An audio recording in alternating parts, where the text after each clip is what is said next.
Selamat malam teman-teman. Langsung aja kalau ada pertanyaan silakan.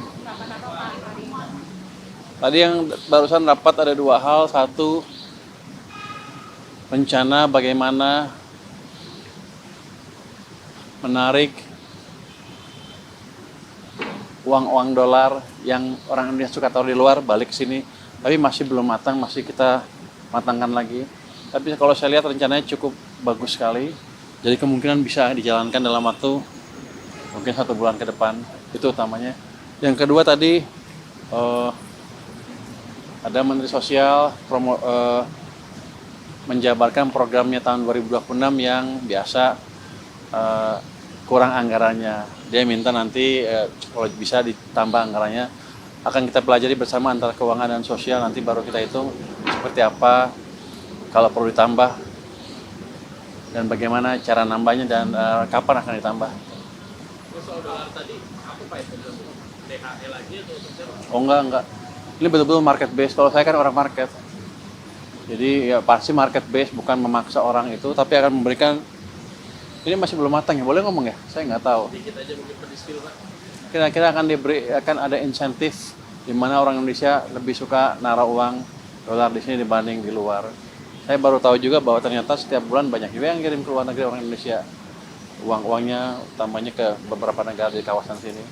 Jadi kita akan menjaga itu dengan memberikan insentif yang menarik sehingga mereka nggak usah capek-capek kirim dolarnya keluar. Itu utamanya. Pak tadi sebelumnya BI pas RDI lalu bilang katanya sebenarnya supply dolar itu membaik Pak. Nah itu gimana Pak? Ternyata instruksi Presiden untuk menarik lagi dolar kita lebih baik Pak. Oh enggak, gini. Mungkin sekarang emang membaik, tapi kita masih ngelihat ada yang masih bergerak keluar. Kalau kita bisa jaga masuk ke sini, nggak keluar, cadangan devisa kita akan lebih besar lagi dan perbankan kita punya supply dolar lebih banyak lagi.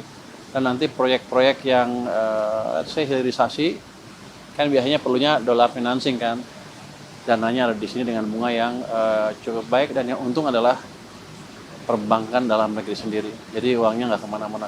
Itu kira-kira rencananya. Saya nggak tahu bisa ngomong apa ya, kira-kira begitulah. Pak masih soal RDI Pak, ini kan BI sama Fed Fund Rate kan turun, kompak itu supaya makin akomodatif. Nah itu tuh dari Bapak sendiri melihatnya dampaknya ke yield SDM kita bakal masih menarik ya sih Pak, kan di tahun depan saja porsi penerbitan SDM kan cukup besar Pak yang dominasi untuk pembiayaan.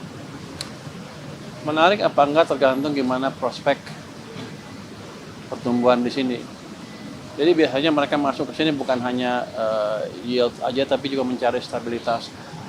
Walaupun yieldnya misalnya selisihnya lebih dikit dibanding di luar, tapi kalau betul-betul stabil dan ada potensi penguatan nilai tukar, kalau ekonominya bagus kan, orang masuk ke sini nilai tukarnya akan membaik. Jadi ketika kita ciptakan prospek ekonomi yang bagus, asing akan cenderung masuk ke sini. Walau yield dalam rupiah term, dalam nominal term angkanya itu turun dibanding sebelumnya, tapi ada potensial gain yang lain dari tadi harga obligasinya sendiri meningkat ditambah apresiasi nilai tukar. Itu amat menarik. Jadi kalau stabil aja mereka suka, apalagi kalau ada ekspektasi rupiah menguat. Jadi Anda nggak usah takut. Selama kita bisa menciptakan prospek pertumbuhan ekonomi yang bagus, mereka akan masuk ke sini.